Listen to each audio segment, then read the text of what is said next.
أعوذ بالله من الشيطان الرجيم بسم الله الرحمن الرحيم يا أيها الذين آمنوا لا تتخذوا الذين اتخذوا دينكم هزوا ولعبا من الذين أوتوا الكتاب من قبلكم والكفار أولياء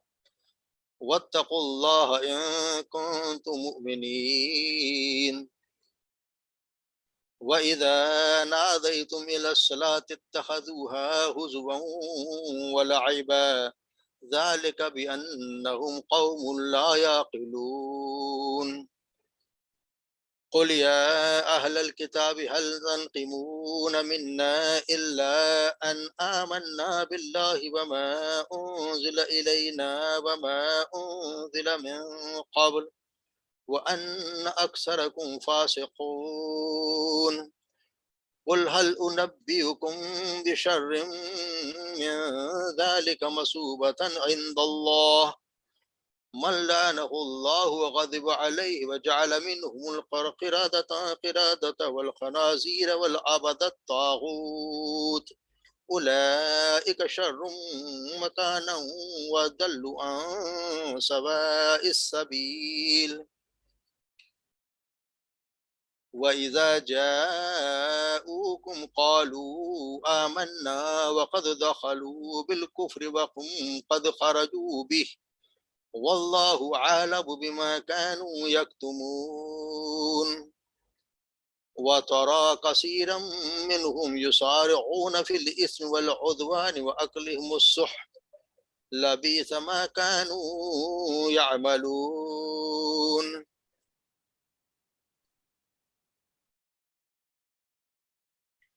لولا ينهاهم الربانيون والأحبار عن قولهم الإثم وأكلهم السحت لبئس ما كانوا يصنعون صدق الله العظيم.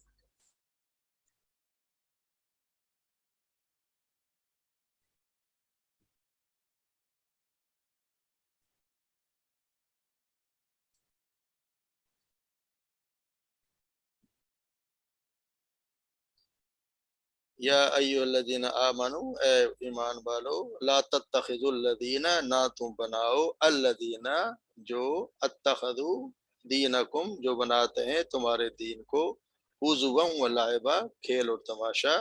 من الذین ان لوگوں میں سے اوت الکتاب جنہیں دی گئی کتاب من قبلکم تم سے پہلے والکفار اور کافر اولیاء دوست یعنی ایمان والو تم دوست نہ بناؤ ان لوگوں کو جنہوں نے تمہارے دین کو مذاق بنایا یعنی اس کا مذاق اڑاتے ہیں جو وہ چاہے اوت الکتاب جنہیں کتاب دی گئی ان میں سے ہوں چاہے کفار میں سے ہوں واتقوا اللہ اور اللہ کا تقوی اختیار کرو ان کنتم مؤمنین اگر تم مومن ہو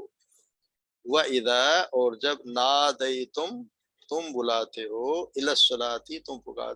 دیتے ہو الی الصلاۃ نماز کے لیے اتخذوها تو بناتے ہیں وہ اسے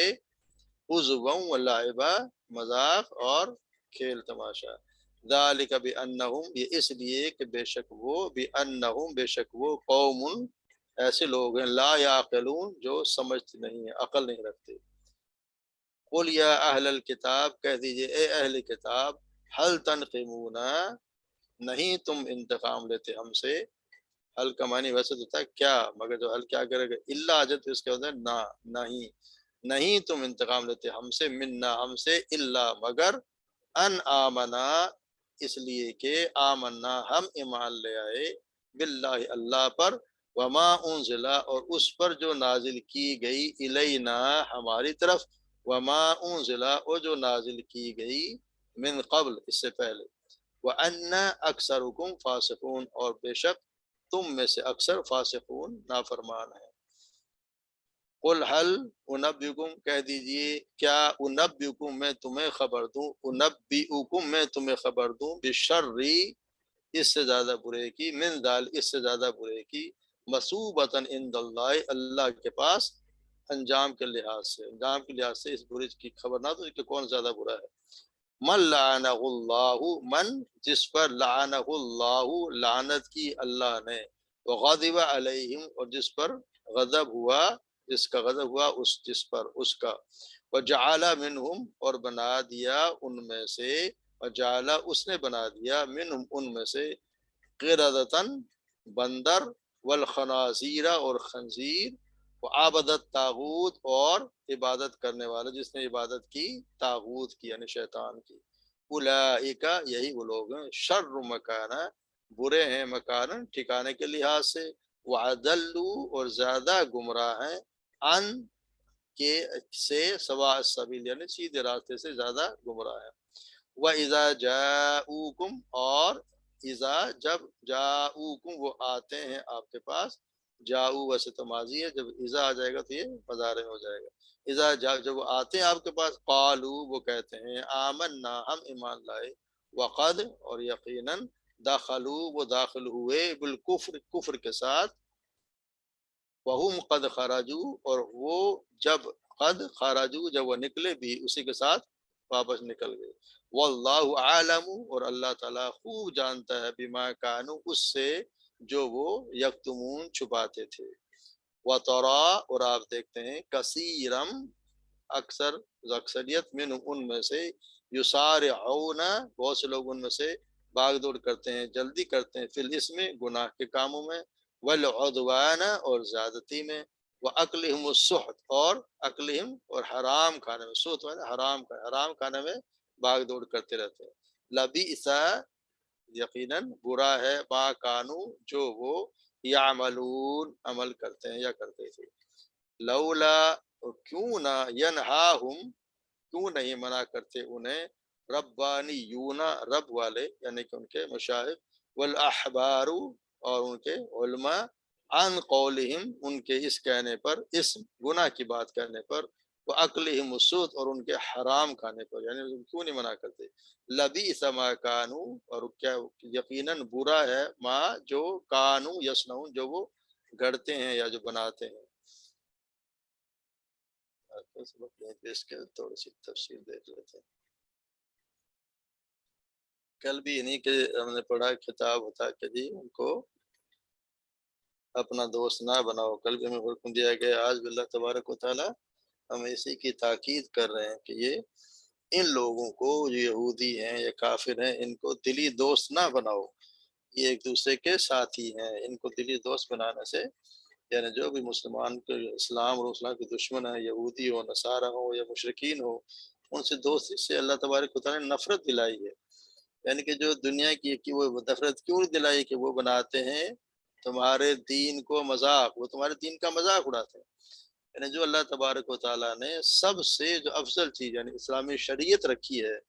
جو دنیا اور آخرت کی ہر بلائی ہے، اس کا یہ مذاق اڑاتے ہیں،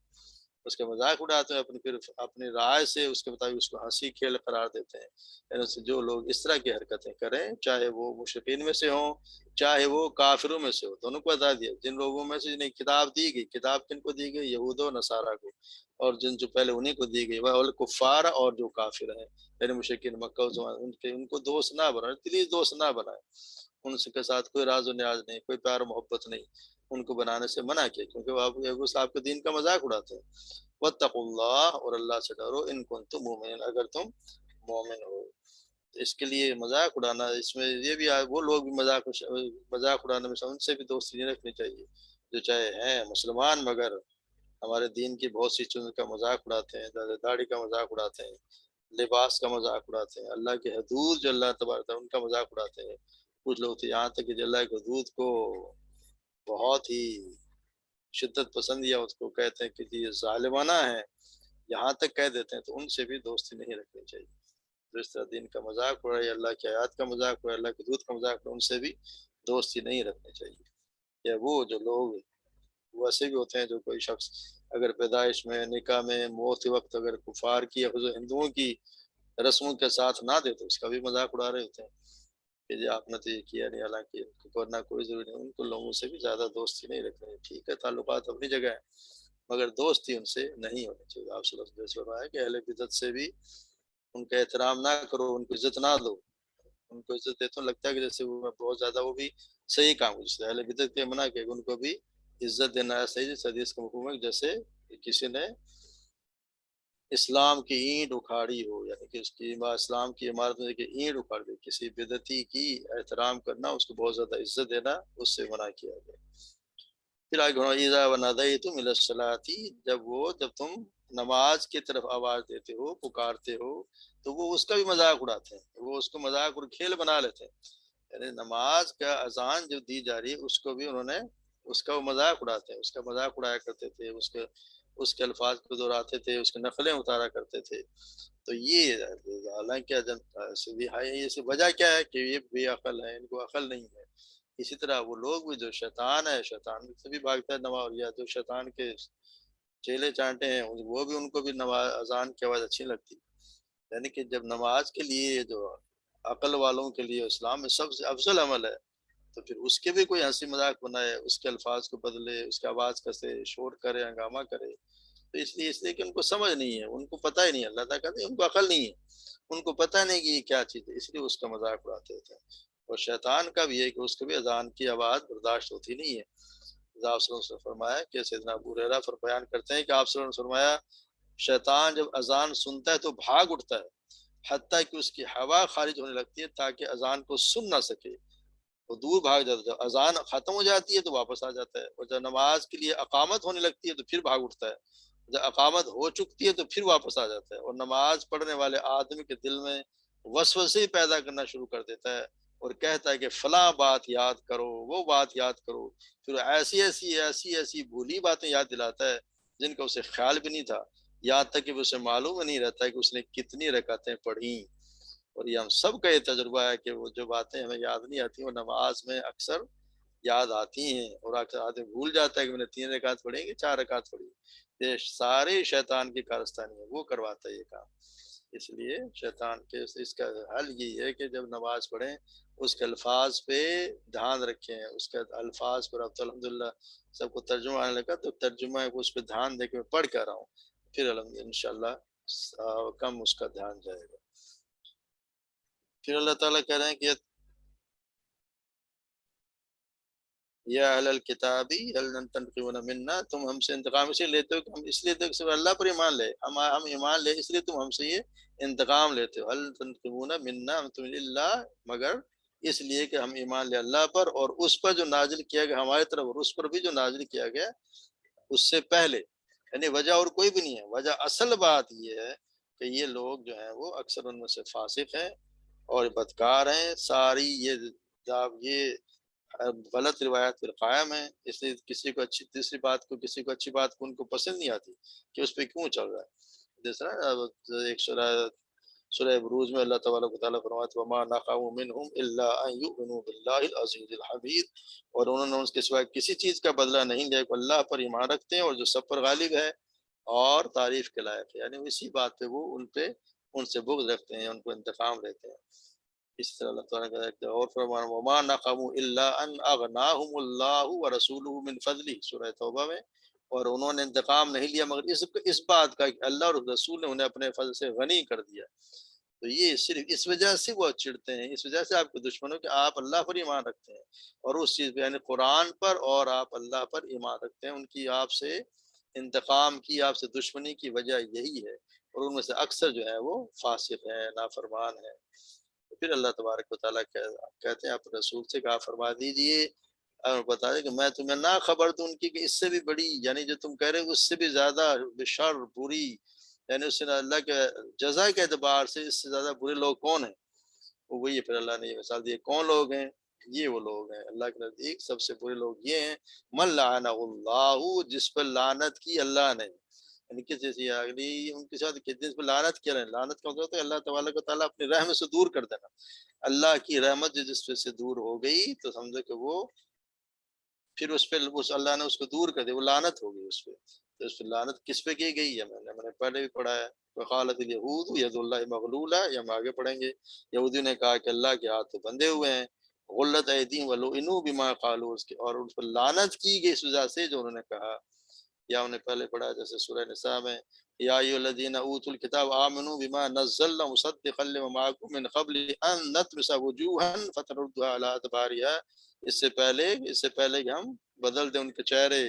نردها علی ادبار، بدل دیں ان کی پیٹھوں کی طرف کر دیں، فنلعنہم کما لعن اصحاب السبت، ہم لعنت کریں ان پر جس طرح ہم نے لعنت کی اصحاب السبت پر۔ اصحاب السبت جو اللہ تعالیٰ نے لعنت کی، اصحاب السبت وہی کون تھے؟ یہودی تھے، جو یوم سبت کا جو اللہ تعالیٰ منع کیا اس دن کا مطلب اللہ تعالیٰ نے ان پر لعنت کی۔ تو اللہ تعالیٰ کو بتا دیجیے کون ہے برے لوگ، کون ہیں؟ یہ ہیں جن پر اللہ نے لعنت کی، وغضب علیہ، اور ان پر اللہ کا غضب ہوا، یعنی اللہ تعالیٰ ان پہ غضبناک ہوا۔ اور پھر اولئک ومن وجعل منهم قراد، اور ان میں سے بہت سو کو بنا دیا بندر اور خنزیر، یہ بھی اللہ تبارک و تعالیٰ نے انہیں پہ بنا دیا کہ ان میں خاص ان بلا شبہ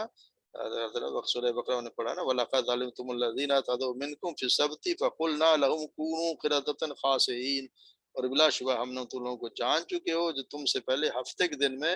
حد سے گزر گئے، تو ہم نے ان سے کہا کہ ذلیل بندر بن جاؤ۔ تو یہ ان کو اللہ تبارک و تعالیٰ نے یہ ان کو، اور پھر اتنے گرے کہ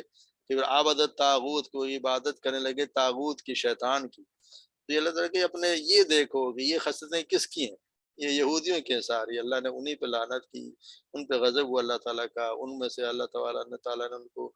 بندر بنا دیے، سور بنا دیے، اور پھر وہ طاغوت کی پوجا کرنے لگے۔ تو یہ اللہ تبارک و تعالیٰ اتنا نیچے گرا دیتے، یہ سب سے برے ہیں۔ تو آپ صلی اللہ علیہ وسلم کی زبان سے کہلوایا کہ یہ تم اپنے آپ کو دیکھو کہ تم کیا ہو، سب سے برائی، یہ ساری خصلتیں تمہاری ہیں، یہ تم پہ سب کچھ ہوا ہے، تو سب سے برے تم ہو۔ اولئک شر مکانا، اور یہی وہ لوگ ہیں جو شر مکانا، برے ہیں ٹھکانے کے لحاظ سے، وَأَضَلُّوا عَن سَوَاءِ السَّبِيلِ، اور وہ گمراہ ہو گئے سوا سبیل یعنی کہ سیدھے راستے سے۔ یہ ہیں جو سب سے زیادہ سیدھے راستے سے بھٹکے ہوئے ہیں، یہ بھٹک گئے ہیں سیدھے راستے سے۔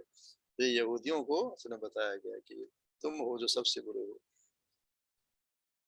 پھر اللہ تبارک و تعالیٰ کہتے ہیں وَإِذَا جَاءُوكُمْ قَالُوا آمَنَّا، وہ جب آتے ہیں آپ کے پاس تو کہتے ہیں کہ آمنا، ہمیں مان لیا، وَقَدْ دَخَلُوا، اور وہ جب ہم نے پڑھا جیسے کہ ان کی حضرت کی جب آتے ہیں تو کہتے ہیں کہ ہم ایمان لائے، اور جب اپنے دوستوں کے پاس جاتے ہیں تو کہتے ہیں کہ ہم تو ان کے ساتھ مذاق کر رہے ہیں۔ تو یہ بھی انہی کیا کرتے ہیں، منافقین کہتے ہیں، منافق سیاہ کیا کرتے تھے۔ یا وہ لوگ بھی ہیں جو جیسے ہم نے پڑھا ہے کہ جی یہودی کہتے تھے کہ صبح جاؤ ایمان لے آؤ، شام کو انکار کر دو۔ تو اصل میں ہے کہ وہ قد داخلو، وہ جب داخل ہوئے تھے تو بھی کفر میں ہی تھے، یعنی کفر کی حالت میں آئے تھے، وہ قد خراجو بھی، اور اسی کے ساتھ واپس نکل گئے۔ وجہ یہ تھی کہ بیٹھتے تو اللہ آپ صلی اللہ علیہ وسلم کی محفل میں تھے، پر مقصد کیا تھا ان کا؟ مقصد ان پہ کوئی ان کے آپ صلی اللہ علیہ وسلم کی صحبت میں آپ کے بعد سے کوئی اثر ہی نہیں ہوتا تھا۔ وجہ اس کی کیوں دیکھیں کہ دل میں تو ان کے کفر چھپا ہوتا تھا۔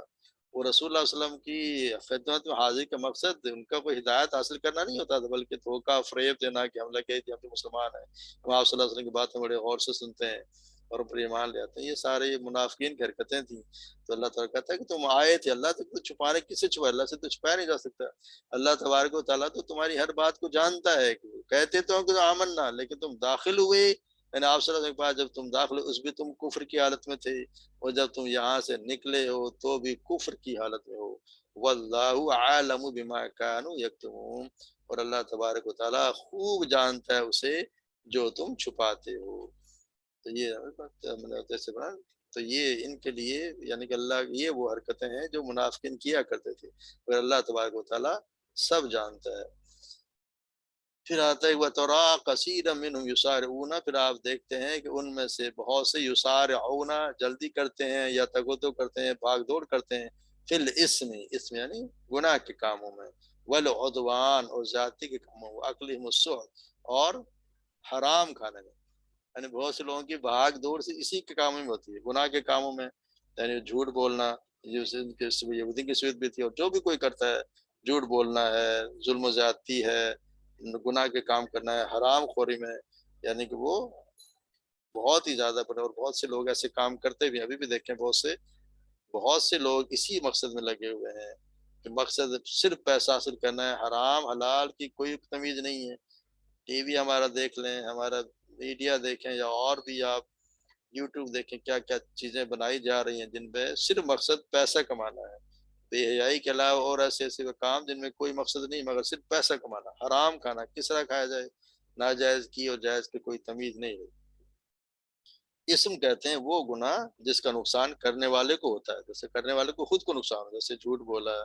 شرک ہے، کفر ہے، بدعت ہے، یہ اسم ہے، یعنی اس سے خود کو اس کو گناہ کو اس کا نقصان خود کو ہے۔ اور عدوان کا مطلب وہ گناہ ہے جس سے دوسرے کو بھی نقصان پہنچتا ہے، جیسے ظلم و زیادتی ہے، کسی کی حق تلفی ہے، یہ کام، یہ اس کو عدوان کہتے ہیں۔ اور سحت کہتے ہیں حرام مال کو، جو ناجائز ذرائع سے کمایا گیا مال ہو، جو بھی ناجائز ذرائع سے کمایا گیا مال ہوگا وہ حرام ہی ہے۔ لبئس ما کانوا یصنعون، کتنا برا ہے جو یہ کرتے ہیں۔ تو یہ حرام مال کھانے کے لیے تو اللہ نے کہا نا کہ حرام مال کھانا کتنا برا اللہ تبارک و تعالیٰ نے بتایا کہ حرام مال کے، اس کے ہم پڑھتے ہیں اس کے بارے میں کچھ احادیث بھی۔ پھر اللہ تعالیٰ کہتے ہیں کہ لبئس ما کانوا یعملون، کتنا برا جو کرتے ہیں۔ لولا ینہاہم، کیوں نہیں ہوا، ینہاہم ربانیون، کہ منع کرتے ان کو ان کے اللہ والے، یعنی ان کے مشائخ، والاحبار اور علماء، عن قولہم الاسم، کہ گناہ کے بارے میں جو بات کرتے ہیں ان پہ یہ ان کے علماء منع کیوں نہیں کرتے، واقعی مسد ان کے حرام کھانے پہ وہ منع کیوں نہیں کرتے، یعنی کہ علماء کی زیادہ ذمہ داری ہے، ایک عام آدمی سے زیادہ اس کے پاس جو علم ہے اس کی ذمہ داری ہے کہ وہ ان کو روکے۔ جس طرح گناہ کرنا جرم ہے، اسی طرح گناہ سے نہ روکنا بھی ایک جرم ہے۔ اگر عوام گناہ کرتے ہیں تو علماء مشائخ کو چاہیے کہ انہیں منع کریں، وہ منع نہیں کرتے تھے، اس کا مطلب وہ بھی عوام علماء سب کے سب گناہ میں شریک ہو جاتے ہیں، حرام کھانے میں بھی شریک ہو جاتے ہیں۔ جیسے سورہ توبہ میں آتا ہے، یا ایھا الذین آمنوا ان کثیرا من الاحبار والرہبان لیاکلون اموال الناس بالباطل ویصدون عن سبیل اللہ، اے لوگوں جو ایمان لائے ہو، بے شک بہت سے عالم اور درویش یقیناً لوگوں کا مال باطل طریقے سے کھاتے ہیں اور اللہ کے راستے سے روکتے ہیں، یعنی وہ لوگوں کا مال کھاتے ہیں اور روکتے بھی ہیں۔ تو یہ ان کے کہا آگے یہودی عالموں سے کہ تم ان کو کیوں نہیں روکتے، جو جھوٹ بولتے ہیں کیوں نہیں روکتے۔ ہمارے یہاں بھی ایسا ہی ہے کہ ہمارے بھی جو ہیں جو پیر حضرات ہیں یا اور کہیں، ان کو کوئی غرض نہیں ہے کہ جو ان کے پاس بندہ آیا ہے وہ کیا حرام سے کھا رہا ہے، کچھ کھا رہا ہے، اس کو نظرانہ ملنا چاہیے۔ کبھی بھی وہ نہیں کہے گا کہ تم حرام، تمہارے ذرائع کیا ہیں، تمہاری رزق جو تم آ کے لائے ہو حرام ہے حلال ہے، اس کو کوئی غرض نہیں۔ اس کا مقصد صرف یہ ہے کہ مجھے میرا نذرانہ مل جانا چاہیے، یہ بھی انہیں میں شامل ہیں۔ تو اللہ تبارک و تعالیٰ ہم سب کو بچا کے رکھے۔ تو پاکی حرام مال سے اللہ تبارک و تعالیٰ نے بہت منع کیا تھا۔ سیدنا ابو ہریرہ بیان کرتے ہیں، آپ صلی اللہ علیہ وسلم نے فرمایا، اے لوگو، اللہ پاک ہے اور صرف پاک مال ہی کو قبول فرماتا ہے۔ اللہ تعالیٰ نے مومنوں کو بھی اسی چیز کا حکم دیا ہے جس کا اس نے اپنے رسولوں کو دیا ہے۔ اس طرح نا قرآن کریم، قرآن جتنا، یا ایھا الرسل کلوا من الطیبات واعملوا صالحا، اے رسولو پاکیزہ چیزوں میں سے کھاؤ اور نیک عمل کرو، انی بما تعملون علیم، اور بے شک میں تم جو تم کرتے ہو خوب جاننے والا ہوں۔ اس طرح اللہ تبارک و تعالیٰ نے فرمایا، یا ایھا الذین آمنوا کلوا من طیبات ما رزقناکم، سورہ بقرہ میں پڑھ چکے ہیں، اے لوگوں جو ایمان لائے ان پاکیزہ چیزوں میں سے کھاؤ جو ہم نے تمہیں عطا کی ہے۔ پھر آپ صلی اللہ علیہ وسلم نے فرمایا کہ ایک شخص کا ذکر کیا اور فرمایا، ایک آدمی طویل سفر کرتا ہے، بال بکھرے ہوئے ہیں، غبار آلود ہے، وہ دونوں ہاتھوں سے آسمان کی طرف دراز کرتا اور کہتا ہے، اے میرے رب، اے میرے رب، حالانکہ کیفیت یہ ہے اس کا کھانا حرام ہے، اس کا پینا حرام ہے، اس کا لباس بھی حرام ہے، اور حرام ہی سے اس کی پرورش ہو رہی ہے، تو ایسی حالت میں اس کی دعا کیسے قبول ہو سکتی ہے؟ یہ بھی ہمیں بھی سوچنا ہے کہ ہماری آج کل دعائیں کیوں نہیں قبول ہوتی ہیں۔ ہمارے یہاں بھی لوگوں نے حرام حلال کی تمیز چھوڑ دی ہے، مقصد یعنی اس کو تو کوئی برا سمجھتے ہیں، آج کل کرپشن کو کوئی برا سمجھا نہیں جا رہا، جس مقصد سے پیسہ آنا چاہیے جس طرح بھی آئے، تو یہ اللہ تبارک و تعالیٰ کی بہت بڑی پکڑ ہے۔ اسی طرح جو لوگ منع کرنا ضروری، یہ بھی بتایا گیا کہ ان کو یہ منع کیوں نہیں کرتے تھے، کسی کو ہے نا امر بالمعروف و نہی عن المنکر، یہ بھی ضروری ہے۔ کسی کو اگر کوئی آدمی دیکھے کہ گناہ ہو رہا ہے، اگر اس میں طاقت ہے تو وہ اپنے ہاتھ سے روکے، یعنی اگر گھر کا سربراہ ہے تو گھر میں ایسے بات نہ ہونے دے جو اللہ اور رسول کے خلاف ہو رہی ہو، یا کسی محکمے میں اس کو ہے تو اس کے جہاں تک بس چلتا ہے وہ ہاتھ سے روکے، ورنہ زبان سے روکے، اگر نہ بھی تو کم از کم دل میں تو برا سمجھے گا، دل میں بھی اگر برا نہ سمجھے کسی بات کو، اس آج تک بہت سی چیزوں کو ہمارے یہاں سمجھا نہیں جا رہا، تو وہ پھر ایمان کا سب سے نچلا درجہ، اگر اس سے بھی چلا گیا تو پھر تو پھر ایمان بچا ہی نہیں۔ اس آپ سے سیدنا نعمان بن بشیر بیان کرتے ہیں، آپ سے فرمایا، وہ شخص کی مثال جو اللہ کی حدوں پر قائم ہے اور اس شخص کی مثال جو ان حدوں کو عبور کر چکا ہے، ایسی ہے جیسے کچھ لوگوں نے کشتی کے اندر بیٹھنے کے لیے قرآن اندازی کی، بعض کے سم اس کی بالائی منزل آ گئی اور بعض کے سم نچلی منزل۔ اب جو لوگ نچلی منزل میں تھے، جو پانی لینے جاتے اور اوپر والوں کے پاس سے گزرتے، لہٰذا ان لوگوں نے آپس میں مشورہ کیا کہ ہم اپنی ہی منزل کو کیوں نہ سوراخ کر لیں اور اوپر والوں کو تکلیف نہ دیں۔ اب اگر اوپر والے انہیں یوں ہی چھوڑ دیتے ہیں اور جو ارادہ انہوں نے کیا ہے اسے پورا کرنے دیتے ہیں تو سارے ہلاک ہو جائیں گے. یعنی اگر وہ منع نہیں کریں گے تو کشتی ڈوب جائے گی، سب ہلاک ہو جائیں گے. اور اگر ان کے ہاتھ کو روک لیں گے تو خود بھی نجات پائیں گے اور سب بھی نجات پائیں گے. تو یہ ضروری ہے کہ ان کے لیے. پھر اللہ تعالیٰ نے پڑھا کہ جیسے آپ اللہ تعالیٰ نے ایک بستی کی مثال دی کہ ایک بستی میں 3 قسم کے لوگ رہا کرتے تھے. ایک وہ لوگ تھے جو گناہ کیا کرتے تھے، دوسرے وہ لوگ تھے جو خود تو نہیں کرتے تھے لیکن ان کو بھی منع نہیں کرتے تھے، ان کو بھی روکتے نہیں تھے. اور تیسری قسم ان لوگوں کی تھی جو خود بھی گناہ سے بچتے تھے اور ان لوگوں کو بھی منع کرتے تھے. تو جو لوگ روکتے نہیں تھے وہ ان سے کہتے تھے کہ تم ان کو کیوں منع کرتے ہو، یہ اس قابل ہے نہیں، یہ تو بگڑ گئے، ان کو تمہارا کیا جاتا ہے، کرنے تو جیسا کرتے ہیں. تو وہ یہ کہتے تھے کہ ہم تو صرف اللہ کیا تھا کہ معذرت پیش کر سکیں، اللہ ہم نے تو اپنا کام پورا کیا، نہیں مانتے تھے. تو پھر اللہ کا جب عذاب آیا تو اللہ کا عذاب آیا تو پھر وہ لوگ بچے جو منع کیا کرتے تھے، جو روکتے تھے. اس لیے کسی برائی کو دیکھ کے روکنا بھی ضروری ہے. اس طرح ایک اور حدیث مبارک میں آتا ہے جس میں اللہ تبارک و تعالیٰ نے، جس کا مفہوم ہے کہ اللہ تعالیٰ نے سیدنا جبرائیل کو حکم دیا کہ جاؤ اس بستی کو الٹ دو، بستی کو لوگوں پہ الٹ دو. جبرائیل نے کہا کہ یا اللہ اس میں تو ایک ایسا شخص بھی ہے جس نے کبھی ایک آنکھ کے چھپکنے تک کی بھی تیری نافرمانی نہیں کی. تو اللہ نے کہا سب سے پہلے اسی پہ الٹو. وہ شخص اس پہ کبھی بھی اپنے سامنے وہ دیکھتا رہا کہ سامنے کتنی نافرمانی ہوتی، کتنے گناہ کے کام ہوتے ہیں اور کتنی گناہ کے کام، مگر اس کے چہرے پہ کبھی متغیر، اس کا چہرہ کبھی بدلا ہی نہیں. یعنی وہ صرف اپنے آپ پہ لگا رہا، اپنے مناجات میں لگا ہوا ہے، ذکر کر رہا ہے اپنا ذکر، اس کو کوئی غرض نہیں ہے کہ کیا ہو رہا ہے باہر. تو اللہ نے کہا اس پہ سب سے پہلے الٹو اور ساری بستی کو الٹو. اس کا کیا مطلب کہ جو شخص صرف اپنے آپ پہ لگا رہے اس کو بھی قابل قبول نہیں ہے کہ بس اپنے تدبیاں میں تم ذکر کرو، پڑھو، نماز پڑھو، روزے رکھو، کرو بس اللہ اللہ اللہ اللہ اللہ اللہ، باقی کوئی جو کچھ کرتا رہے اس کی مرضی. ایسا نہیں ہے کہ برائی سے روکنا بھی ضروری ہے. کم سے کم جہاں جس کا بس چلتا ہے اس کو روکے. یا برا آج کل تو کہ آپ ویسے بھی بتا سکتے ہیں، کوئی پیغام بھی دے سکتے ہیں یا کسی کو دیکھ سکتے ہیں، تو کسی بہتر مقصد یہ لڑائی نہیں کرنی، مگر کم سے کم روکنا چاہیے. اپنے خاندان میں، اپنے جاننے والوں میں کہیں کوئی برائی ہو تو کم سے کم اس کو روکیں. آواز زبان سے، ہاتھ سے نہیں تو زبان سے روکیں، ورنہ کم سے کم اس برائی کو برا تو سمجھیں. اگر برا بھی نہیں سمجھے تو پھر ایمان کی حالت سے بھی ہم گئے. تو دیکھا کہ یہ بہت ضروری ہے کہ تو یہ لوگ نہیں کرتے تھے، یہ اپنے کیوں نہیں روکتے. اللہ تعالیٰ اگر یہ لوگ کیوں نہیں روکتے ان کو، یہ گناہ کے کام بھی کر رہے ہیں، حرام کھا رہے ہیں، کوئی نہیں روک رہا. ہمارے کتنے لوگ حرام کھا رہے ہیں، ان کو کوئی کچھ نہیں کہہ رہا. رشوتیں لی جا رہی ہیں، کوئی کچھ نہیں کہہ رہا. سب کو پتا ہے ناجائز ذرائع سے آمدنی آ رہی ہے. ایک آدمی کی تنخواہ 1 لاکھ روپے خرچ کر رہا، وہ 3 لاکھ روپے کہاں سے آ رہے ہیں. اگر ہمارے جو نہیں رکھتی، ہم ویسے کے ویسے، ہمارے تعلقات اس سے ہیں ویسے، ہمارے دعوتیں اس کے ساتھ ہیں ویسے کا ویسا، ہمارا رہن سہن اس کے ساتھ ہے، ہمارا میل ملاپ اسی طرح اس سے ہنس کے مل رہے ہیں. اس کو کوئی احساس ہی نہیں دلا رہے کہ تو غلط کام کر رہا ہے. کم سے کم اس کو شخص کو تھوڑا احساس تو دلایا جائے کہ یہ تمہاری حرکتیں اچھی نہیں. چلو اللہ تبارک و تعالیٰ ہم سب کو ہمت دے. اللہ تبارک و تعالیٰ اس سے ہمیں امر بالمعروف نہی عن المنکر کر کے اللہ تبارک و تعالیٰ اس عمل کرنے کی توفیق عطا فرمائے. اور اللہ تبارک و تعالیٰ ہمیں قرآن کو سمجھنے کی اور اس پہ عمل کرنے کی توفیق دے.